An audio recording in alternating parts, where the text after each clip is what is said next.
Hey, I'm Brian Westover here with PC Mag, and we are in Seattle, Washington at the Microsoft campus. We're here to find out all about the new Surface products. Let's take a look. Perhaps the biggest announcement today is the introduction of a new Surface Pro tablet and a new Surface laptop.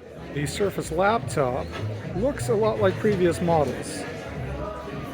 You've got thin designs, pretty colors, nice internals, a nice color selection, better displays, and the new Qualcomm Snapdragon processors inside.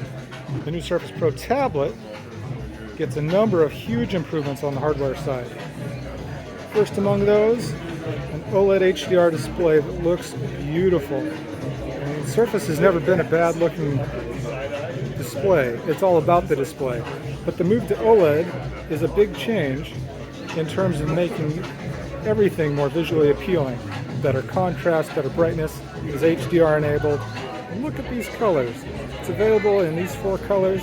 The Surface tablets are also coming with the Flex keyboard, which is an attachable keyboard cover that connects right there on the bottom of the tablet, but with a new twist. It can detach and still be used thanks to a Bluetooth connection. It connects automatically when it's physically docked to the device, and when it's docked, it will both charge the battery inside and the pen. But when it's disconnected, it keeps on working, so you can work seamlessly and use it as a separate keyboard.